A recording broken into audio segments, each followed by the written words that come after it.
Good morning guys. Once again आप सभी का एक बार बहुत बहुत स्वागत है इंडिया के number one educational platform WiFi Study and Unacademy के प्लेटफॉर्म पर। दोस्तों, crack NTA UGC NET with India's largest learning platform. Get plus subscription and access unlimited live and recorded courses from India's best educator. तो देर मत कीजिएगा, Unacademy के साथ जुड़िएगा, Unacademy का सब्सक्रिप्शन लीजिएगा। आइएगा बात करते हैं दोस्तों, आज हम लोग अपने टॉपिक के बारे में।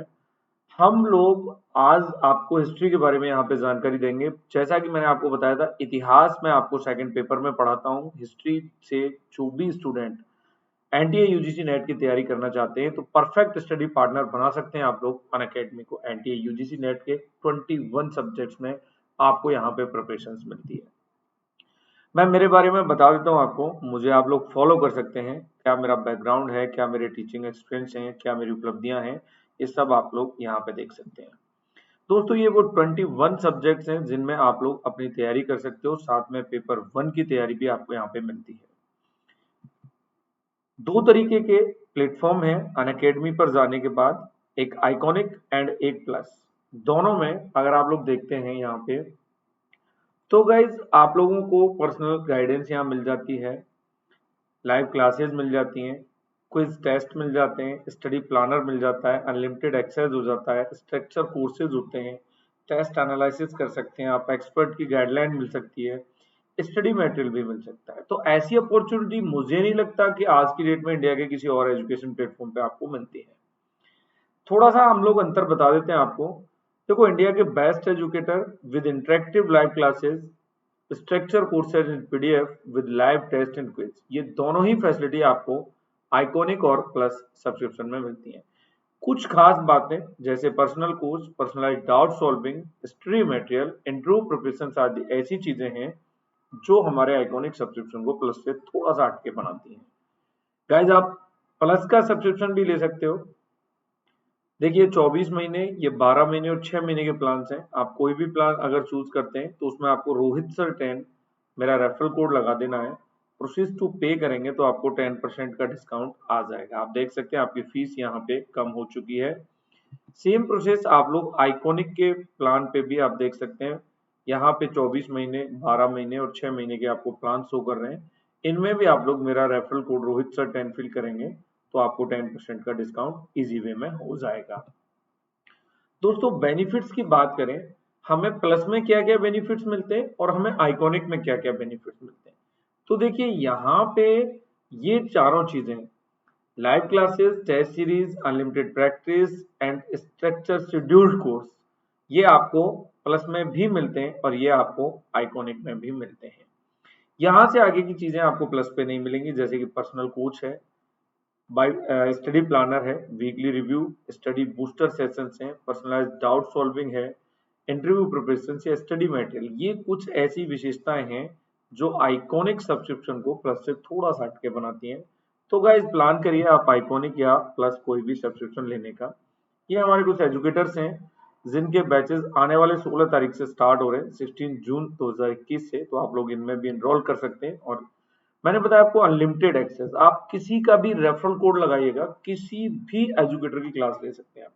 आपके लिए पूरे अनअकैडमी का एनटीए यूजीसी नेट एलिजिबल हो जाओगे आप लोग पूरी क्लासेस देखने के लिए। और सबसे बड़ी बात, प्राइस हाइक, यानी कि आप लोग अपनी तैयारी को आज ही स्टार्ट कर दीजिएगा। बहुत जल्दी जो है अनअकैडमी के सब्सक्रिप्शन प्लान बढ़ने वाले हैं, बहुत जल्दी ये प्लान बढ़ने वाले हैं। तो सब्सक्राइब करिएगा तुरंत प्रभाव से अनअकैडमी को और ज्वाइन करिएगा हमारे बैच कोर्सेज को। गाइज, ये मेरा अनअकैडमी पे वीकली शेड्यूल रहता है। ये मेरी फ्री क्लासेस होती हैं। इसके अलावा 11:30 बजे मेरी प्लस क्लासेस होती है। ये मेरा यूट्यूब चैनल जो वाईफाई स्टडी यूजीसी नेट का है, हिंदी वाला यूट्यूब चैनल है, उस पर मेरी क्लासेस होती हैं। यहाँ पर आप देख सकते हो कि ये मेरी यूट्यूब वाली क्लासेस की टाइमिंग है और ये मेरी अनअकैडमी वाली क्लासेस की टाइमिंग है। तो गाइज, हम लोग आज अपने टॉपिक पे आ जाते हैं और आज हम हमारे टॉपिक पे बात करें। सबसे पहले मैं आपको बता देता हूं कि मैं हिस्ट्री आपको सेकंड पेपर में पढ़ाता हूं और मैं आज एक बेहतरीन टॉपिक पे आप लोगों के साथ में चर्चा करने जा रहा हूं। मेरा आज का टॉपिक रहेगा दोस्तों, मानव की उत्पत्ति और मानव के विकास को लेकर के। तो ये एक ऐसा प्रश्न है जो बहुत ज्यादा विवादित रहता है, क्योंकि ये वो काल है जिस काल को दोस्तों हम लोग आप जानते हैं किस में रखते हैं, हम लोग इसको प्री हिस्ट्री में रखते हैं। तो pre history, proto history and history, तीन टाइप का आपका हिस्ट्री का वर्जन आपको दिखाई देता है। आज हम इसमें सबसे पहले जो टॉपिक डिस्कस करेंगे वो मानव की उत्पत्ति एवं उसके विकास को लेकर करेंगे कि किस तरीके से मानव पैदा हुआ, किस तरीके से मानव का डेवलपमेंट होता है, दोनों ही चीजों पर बात करेंगे। तो दोस्तों, जैसा कि आप लोग जानते हैं कि प्रारंभ में हमारी पृथ्वी जो है वो एक आग का गोला हुआ करती थी, धीरे धीरे जो है वो ठंडी होती है और पृथ्वी पर बहुत सारी चीजें डेवलप होना शुरू करती है। सबसे पहले हम लोग बात करें कुछ पॉइंट्स के बारे में, तो पृथ्वी की जो उत्पत्ति है लगभग 5 अरब वर्ष पूर्व मानी जाती है। आज से 5 अरब वर्ष पूर्व मानी जाती है। और दोस्तों, मानव की जो उत्पत्ति हुई थी वो टर्सरी युग में और प्लायोसीन युग काल में। ये क्वेश्चन सीधा पूछा जाएगा, काल कौन सा था, तो आपको आंसर करना है प्लायोसीन, और युग कौन सा था, तो टर्सरी युग में। तो मानव की उत्पत्ति टर्सरी युग में, प्लायोसीन काल में। और मानव की उत्पत्ति पृथ्वी पर होती है, तो पृथ्वी का जो उत्पत्ति हुआ वो लगभग 5 अरब वर्ष पूर्व हुआ। अब बात करें गाइस मानव के विकास को लेकर के, तो जैसा कि आप और हम सब लोग जानते हैं कि मानव जो है वो कपि या वानर हुआ करता था। हमारे पूर्वज जो हैं वो कपि या वानर हुआ करते थे। दोस्तों, होता क्या है, जब पृथ्वी पर मानव का विकास होता है तो उस विकास से पहले पृथ्वी पर एक कॉन्सेप्ट आता है प्राइमेट का। इन प्राइमेट को हम लोग कहते हैं स्तनपायी जीव। क्या कहते हैं? स्तनपायी जीव। सबसे पहले स्तनपायी जीव जो है वो पृथ्वी पर पैदा होते हैं, और इन स्तनपायी जीवों के साथ में आप लोग देखेंगे, इन स्तनपायी जीवों का मतलब ही प्राइमेट होता है, प्राइमेट्स का मतलब ही स्तनपायी जीव होता है। इनमें आपके कपि हुआ, वानर हुआ, लंगूर हुआ, गोरिल्ला हुआ, चिंपांजी हुआ, या औरंगटन या छुछुंदर जैसे जो जीव होते हैं वो सब इसमें आते हैं। तो इस पूरे कॉन्सेप्ट में से हम अपने आप को अलग करेंगे, तो हमारे जो पूर्वज हुआ करते थे वो कपि या वानर हुआ करते थे। अब इनको हम लोग महाकपि वर्ग में काउंट करते थे, जिनको ड्रायोपिथिकस कहा जाता था। क्या कहा जाता था दोस्तों? मानव का प्रारंभिक रूप ड्रायोपिथिकस, महाकपि वर्ग। इसके बाद दोस्तों मानव ने अगली जो अवस्था ग्रहण की वो अवस्था मानी गई रामापिथिकस की। और रामापिथिकस जो था वो लगभग 2 करोड़ वर्ष पूर्व पैदा होता है और 3 से 4 फुट इसकी हाइट होती है। मानव का आदि मानव कह सकते हैं, मानव का प्रारंभिक स्वरूप है, धीरे धीरे डेवलप हो रहा है, बंदर से मानव बनने की प्रक्रिया पे हम लोग बात कर रहे हैं। तो 3 से 4 फुट इनकी लंबाई हुआ करती थी और उष्ण कटिबंधीय भागों में ये लोग निवास किया करते थे। अब बात क्या करते हैं कि रामापिथिकस जो था, यहाँ पे हम लोग इसको लिखेंगे रामापिथिकस को। अब रामापिथिकस का जो कॉन्सेप्ट है वो आपको ऐसे समझना है कि रामापिथिकस के बाद दोस्तों ये 2 पार्ट में बन जाते हैं। अब 2 पार्ट में बंटने के बाद एक तो वो थे जो मैदानी भागों में निवास करते हैं, और एक वो रहते हैं जो जंगलों में ही रह जाते हैं। जो जंगलों में रह गए उनको उस टाइम भी महाकपि वर्ग कहा गया, और जो मैदानी भागों में आ जाते हैं वहां से एक नई प्रजाति डेवलप होना शुरू करती है, जिसमें पहला कॉन्सेप्ट आता है ऑस्ट्रेलोपिथिकस का। दोस्तों, हम लोग इसी को मानव का आदि पूर्वज मानते हैं। मानव का आदि पूर्वज मानते हैं किसको? ऑस्ट्रेलोपिथिकस को। तो आई होप कि ये बातें आपके समझ में आ रही होंगी।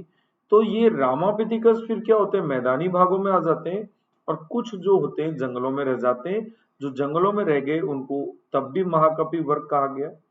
ठीक है, यहाँ पे ऑस्ट्रेलोपिथिकस को मानव का पिता या मानव का पूर्वज कहा जाता है। वहीं दोस्तों आज से 32 लाख पहले 32 लाख वर्ष पूर्व में एक मादा मानव की कंकाल कपाल खोपड़ी प्राप्त हुई थी हमें, जिसको लूसी नाम दिया गया था। तो मानव की माता भी हम लोग किसको कहते हैं? ये सीधा सीधा क्वेश्चन आपसे पूछा जाएगा कि मानव की माता किसको कहते हैं, तो मानव की माता लूसी को कहेंगे। अब हम सबसे पहले अपने इस विकास क्रम पे ध्यान देते हैं। आइएगा बात करते हैं, इस विकास क्रम को समझने का प्रयास करते हैं कि विकास क्रम जो है वो आपका किस तरीके से आगे बढ़ेगा। तो मैंने जैसा कि आपको बताया कि सबसे पहले मैदानी भागों में आ गए, तो प्रारंभिक स्वरूप हो गया ऑस्ट्रेलोपिथिकस। दोस्तों, विकास की निरंतरता के कारण हम लोगों ने इसको मानव का आदि पूर्वज कह दिया। एक व्यक्ति थे रेमंड हार्ट नाम के, इन्होंने दक्षिण अफ्रीका से 1924 ईस्वी में ट्रांसवाल प्रांत से एक टोंग नामक स्थान था, वहां पर चूने की एक खान हुआ करती थी। उनको उस चूने की खान से खोपड़ी प्राप्त हुई थी और उस खोपड़ी पे जब उन्होंने निर्जातीय अध्ययन किया तो उन्होंने उसको नाम दिया कि दिस इज ऑस्ट्रेलोपिथेकस। ये ऑस्ट्रेलोपिथेकस की जो है खोपड़ी है। दोस्तों मानव का इसके बाद ये मैंने बताया ऑस्ट्रेलोपिथेकस, तो थोड़ा सा रामापिथेकस से अलग थे क्योंकि मैदानी भागों में आ गए, थोड़ी सी बुद्धि इनकी विकसित होने लग गई थी। सेकंड जो व्यक्ति आता है वो होमो हैबिलिस होता है। सबसे पहले ये वो व्यक्ति था जिसका हाथ का अंगूठा सीधा हुआ और इसने पहली बार हाथ का प्रयोग किया।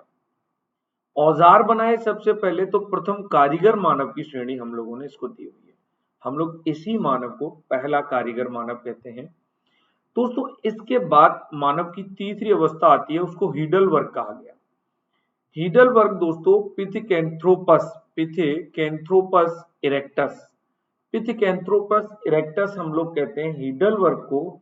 ये दोस्तों नरभक्षी मानव हुआ करता था, यूरोप में विकसित हुए थे ये मानव, यानी अपने से कमजोर व्यक्ति को खा जाता था। दोस्तों इसके बाद होमो इरेक्टस आता है। होमो इरेक्टस वो व्यक्ति था दोस्तों जिसमें होमो का अर्थ होता है मानव और इरेक्टस का अर्थ होता है सीधा खड़ा होने वाला, तो अर्थात वो मानव जो सबसे पहले सीधा खड़ा होता है। अब सीधा खड़ा होता है तो याद रखिएगा इसको पहला प्राचीनतम द्विपद मानव कहा गया। द्विपद का मतलब मानव जिसने अपने दोनों पैरों का प्रयोग करना प्रारंभ कर दिया, तो प्राचीनतम द्विपद मानव इसको कहा गया। दोस्तों इसका हम लोग दो तरीके से डिवीजन देते हैं होमो इरेक्टस का। फर्स्ट ऑफ ऑल जावा मानव, इसकी रीढ़ की हड्डी थोड़ी सीधी थी। आंख का आविष्कारक जो है वो इसी मानव को माना जाता है, जावा मानव को। और इस होमो इरेक्टस का दूसरा पार्ट था पीकिंग मानव। गाइज ये रीढ़ की हड्डी जो है वो जावा मानव की अपेक्षा इसकी ज्यादा सीधी थी। ये कहां से प्राप्त होता है हमें, इसके अस्थि पंजर हमें बीजिंग चीन से प्राप्त होते हैं, तो चीनी मानव भी इसको कहते हैं। और ये वो व्यक्ति था जिसने हाथ का अब अपना खुल करके प्रयोग करना प्रारंभ कर दिया था। तो हाथ का खुल करके जो प्रयोग किया वो पीकिंग मानव ने किया। आग का आविष्कार जो है वो जावा मानव ने किया। और होमो इरेक्टस के अंतर्गत ये दोनों आते हैं। होमो इरेक्टस का मतलब होता है पहला द्विपद मानव या पहला सीधा खड़ा होने वाला मानव। तो दोस्तों ये मानव का विकास क्रम था। इसके बाद निएंडरथल मानव आता है। अगला मानव मैंने आपको बताया यहाँ पे तीन ये हो गए, चौथा आपका ये हो जाता है हीडल वर्ग और पांचवा निएंडरथल, ये आ जाएगा हीडल वर्ग के बाद होमो इरेक्टस, होमो इरेक्टस के बाद निएंडरथल। तो गाइस निएंडरथल की बात करें, जर्मनी की निएंडर नदी घाटी की गुफा से ये प्राप्त होता है हमें। इसको दोस्तों हम लोग पहला सांस्कृतिक मानव कहते हैं क्योंकि संस्कृति जो हमारी आज की डेट में है वो इन लोगों ने विकसित की थी। तो संस्कृति संबंध यानी कि मानव को दफनाने की प्रथा इन्होंने प्रारंभ की, जो कहीं ना कहीं हमारी संस्कृति से साम्यता रखती है। वर्ग का विभाजन किया स्त्रियों को और पुरुषों को, और श्रम का भी विभाजन किया कि पुरुष जो है जंगल में जाएंगे शिकार करने के लिए, महिलाएं जो है वो घर में रहेंगी घर का काम काज करने के लिए। दफनाने की प्रथा इन्होंने प्रारंभ की। इससे पहले का मनुष्य मनुष्य को दफनाता नहीं था। और भोग की वस्तुओं को रखने की प्रथा भी इन्होंने प्रारंभ की। ये वो व्यक्ति थे जिन्होंने आग का व्यापक प्रयोग करना शुरू किया था, अपने व्यवहार में लाए थे आग को। इससे पहले के मनुष्य ने आग का आविष्कार तो कर लिया था बट वो उस आग को व्यवहार में नहीं ला पाया था। दोस्तों इसके बाद मानव होता है क्रोमैग्नम। इसकी मस्तिष्क क्षमता अधिक थी। इस क्रोमैग्नम को हम लोग होमो सैपियंस कहते हैं। ये आधुनिक मानव था। हम और आप जो हैं ये उच्च पुरापाषाण काल तक आते आते डेवलप हो जाता है। और इसके बाद दोस्तों हम और आप जो हैं वो होमो सैपियंस हैं, यानी पूर्ण विकसित मानव जो वर्तमान का मानव है। और इसी को हम लोग दोस्तों होमो सैपियंस के अलावा क्रोमैग्नम, चांसलेट और ग्रीमाल्डी आदि नामों से जानते हैं। तो मानव का निकटतम पूर्वज होमो सैपियंस रहेगा। लेकिन अगर आपसे केवल पूर्वज पूछा जाए तो मैंने आपको फर्स्ट वाला जो बताया था ऑस्ट्रेलोपिथिकस जो है वो इसका क्या हो जाएगा, करेक्ट आंसर हो जाएगा। ऑस्ट्रेलोपिथिकस की बात करेंगे हम लोग तो ऑस्ट्रेलोपिथिकस जो है वो क्या हो जाएगा, इसका कंप्लीटली टोटल एक बेहतरीन आंसर हो जाएगा। मानव का निकटतम पूर्वज और मानव का पूर्वज, तो दोनों चीजों को समझने का प्रयास करिएगा। अगर हम भारत के संदर्भ में मानव की प्रजाति के बारे में बात करते हैं तो भारत में आदि मानव का उद्भव सबसे पहले पंजाब में हुआ था। जबकि दोस्तों बर्किट जो एक विद्वान हैं वो कहते हैं कि भारत में दक्षिण में आदि मानव का सबसे पहले उद्भव होता है। तो ये दोनों फैक्ट हैं, फैक्चुअल चीजें हैं, आपको याद रखनी है। दोस्तों अक्टूबर 2001 में पी राजेंद्रन जो केरल विश्वविद्यालय तमिलनाडु के विल्लुपुरम औहदे से एक पाषाणकालीन मानव शिशु कपाल को प्राप्त करते हैं। और एक इसके अलावा जीई लुइस, इन्होंने दोस्तों सर्वप्रथम 1932 में पाकिस्तान के पंजाब वाले क्षेत्र से पोतवार का जो पठार पड़ता है वहां की शिवालिक पहाड़ी से 2 मानव कपाल खोजे, यानी खोपड़ी प्राप्त की थी, जिसमें एक का नाम तो इन्होंने रामापिथेकस रख दिया और दोस्तों रामापिथेकस या फिर शिवापिथेकस दोनों को नाम दे दिया। लेकिन जब ब्रह्मापिथेकस की इनको प्राप्ति होती है तो इसे सम्मिलित रूप से इन्होंने शिवालिक के देव वानर की संज्ञा दी थी। तो शिवालिक का जो देव वानर है वो इस तरीके से भारत के संदर्भ में हम लोग मानव की प्रजाति को डिस्कस कर रहे हैं। ये सारी चीजें फैक्चुअल हैं, ये फैक्ट वन बाय वन आपको याद करने पड़ेंगे क्योंकि एग्जाम में सीधे सीधे पूछे जाते हैं। दोस्तों 1982 में अरुण सोनकिया जी ने नर्मदा नदी घाटी के हथनोरा से एक कपाल प्राप्त किया था, जिसे हम लोग आद्य होमोसेपियंस होमो इरेक्टस या नर्मदेंसिस के नाम से जानते हैं। गाइस एक और बात, हाल ही में अरुण सोनकिया का निधन हुआ है, तो आपके एग्जाम में हो सकता है रिलेटेड इनसे क्वेश्चन बन जाए, तो इसको थोड़ा सा आप लोग याद रखिएगा, करंट का क्वेश्चन है। हमारे जो धार्मिक ग्रंथ हैं वो कहते हैं कि मनुष्य की उत्पत्ति जो है वो देवताओं से हुई है, यानी कि मनुष्य की उत्पत्ति दैवीय बताई गई है। लेकिन दोस्तों इतिहास ये कहता है, विज्ञान ये कहता है, साइंस ये कहता है कि मनुष्य की उत्पत्ति किसी दैवीय संयोग से नहीं हुई बल्कि उसका विकास हुआ है, और वो भी क्रमिक। क्या हुआ है? क्रमिक विकास हुआ है। तो गाइस क्रमिक विकास में हम लोग चार्ल्स डार्विन वो विद्वान हैं जिनको विकासवाद का जनक मानते हैं। इन्होंने सबसे पहले the voyage of beagle, the origin of species by means of natural selection 1859, the descent of man 1817 और 1839 में द वॉयज ऑफ बीगल, ये इनकी 3 प्रमुख कृतियां हैं, ये इनकी 3 प्रमुख बुक्स हैं, जिन बुक्स में इन्होंने क्या किया है, डिफाइन किया है मानव के विकासवाद को। इनकी प्रमुख रचनाएं हैं ये तीनों, और इन्होंने मनुष्य की उत्पत्ति दैवीय विकास की जगह क्रमिक विकास के आधार पर मानी है। दोस्तों क्रमिक विकास के सिद्धांत से इतिहास में मनुष्य का एक लंबा वंश वृक्ष तैयार हो जाता है, जिसमें बहुत सारे लोगों को मिलकर के काम करना होता है, जैसे कि जीव वैज्ञानिकों, भूवैज्ञानिकों, मानव वैज्ञानिकों, पुरातत्वविदों आदि को क्या करना होता है, मिलकर के काम करना होता है, तब वो किसी मनुष्य का इतिहास ज्ञात कर पाते हैं। क्योंकि जहां से हमारे पास केवल पुरातात्विक स्रोत मिलते हैं वहां से तो इन सब का काम करना बहुत जरूरी हो जाता है, तभी आप किसी का इतिहास लिख सकते हैं। हाँ, साहित्यिक स्रोतों में अगर इतिहास लिखा हुआ है उसको पढ़ना और उसके आधार पर नए इतिहास की रचना करना वो एक अलग बात हो जाती है। मानव के जीव वैज्ञानिक वर्गीकरण पे बात करें तो मनुष्य मैमेलिया वर्ग का प्राणी है, जबकि प्राइमेट मनुष्य का गण है। वंश की बात करें तो होमिनोइडिया इसका वंश है, और श्रेणी है मनुष्य की होमो, और प्रजाति सैपियंस होती है। वापस समझिएगा, वर्ग मैमेलिया, गण प्राइमेट, वंश होमिनोइडिया, श्रेणी होमो, और दोस्तों प्रजाति कौन सी हो जाएगी हमारी, सैपियंस। दोस्तों बेंजामिन फ्रैंकलिन के अनुसार मानव जो है वो एक औजार बनाने वाला प्राणी। सीधी सी बात है, आज की डेट में मैंने माउस जैसा औजार बनाया, ये पेन टैप जैसा औजार बनाया, जिस पेन की सहायता से मैं आपको पढ़ा रहा हूँ। किसी व्यक्ति ने लैपटॉप भी बनाया, किसी व्यक्ति ने वेबकैम भी बनाया, जिसकी सहायता से आप घर बैठे मुझे देख रहे हैं। आप जिस मोबाइल में मुझे देख रहे हैं वो भी एक औजार है, बस फर्क इतना था, आज के औजार आज के समय के हिसाब से हैं। औजार का मतलब उपकरण हो गया, और पुराने टाइम के औजार पुराने उपकरण के आधार पे थे, जिनकी जैसी जरूरतें थी उन्होंने वैसा डेवलप किया खुद को। तो दोस्तों इतिहास में मानव की परिभाषा के बारे में सर्वाधिक मान्य मत हमारा यही रहेगा। अफ्रीका महाद्वीप को मानव की आदि जन्मस्थली और मानव जाति का पालना भी कहा जाता है। ये भी फैक्चुअल क्वेश्चन है, सीधा सीधा सा पूछा गया है, पूछा जाता है और पूछा जाता रहेगा। मानव का जो उद्भव और विकास है उसके बारे में 2 सिद्धांत काम करते हैं। पहला सिद्धांत काम करता है एकात्मक उद्गम का सिद्धांत, जिसको हम लोग विसरण सिद्धांत कहते हैं। दूसरा होता है समांतर उद्गम का सिद्धांत।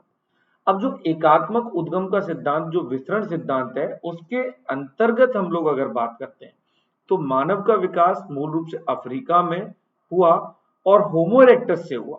बाद में क्या हुआ, ये विभिन्न भागों से प्रवासन करते हुए पृथ्वी के विभिन्न भागों में पूरी दुनिया में बस गए। तो ये तो वितरण सिद्धांत था। लेकिन समांतर उद्गम का सिद्धांत क्या कहता है कि केवल अफ्रीका में नहीं, बल्कि मानव का विकास एक ही समय में विभिन्न क्षेत्रों में होमो इरेक्टस आबादी के समानांतर हुआ है। हर जगह मानव ने उत्पत्ति की है, मतलब मानव का उद्भव हुआ है। वितरण सिद्धांत कहता है अफ्रीका से मानव पूरी दुनिया में फैल गए, और समांतर उद्गम सिद्धांत कहता है कि मानव दुनिया में विभिन्न क्षेत्रों में होमो इरेक्टस आबादी के समानांतर पैदा हुए थे। तो ये दो सिद्धांत हमने यहाँ पे समझने हैं। दोस्तों, ऑस्ट्रेलोपिथिकस, अफ्रीकेनस, होमो इरेक्टस, पिथिकेंथ्रोपस, होमो सैपियंस को निएंडरथल और होमो सैपियंस सैपियंस को क्रो-मैग्नम, इन चार नामों से विशेष तौर पर जाना जाता है कि मोटे तौर पर मानव विकास के चार प्रमुख चरण माने जाते हैं। पहला अफ्रीकेनस, ऑस्ट्रेलोपिथिकस, दूसरा पिथिकेंथ्रोपस, होमो इरेक्टस, तीसरा निएंडरथल जिसको हम होमो सैपियंस कहेंगे, और फिर हम होमो सैपियंस सैपियंस क्रो-मैग्नम कहेंगे। तो गाइज, आई होप कि ये वीडियो आपको बहुत अच्छा लगा होगा। तो प्यारे दोस्तों, अगर वीडियो आपको आपको अगर वीडियो बहुत अच्छा लगा है तो इसको लाइक करना, इस वीडियो को शेयर करना और हमारे इस चैनल को सब्सक्राइब करना ना भूलिएगा। हाँ, बेल आइकन दबाना भी ना भूलिएगा। मिलते हैं आप लोगों से ऐसी ही बेहतरीन शानदार जानदार अगली क्लास में। तब तक के लिए आप सबके लिए take care. Thank you so much. Bye.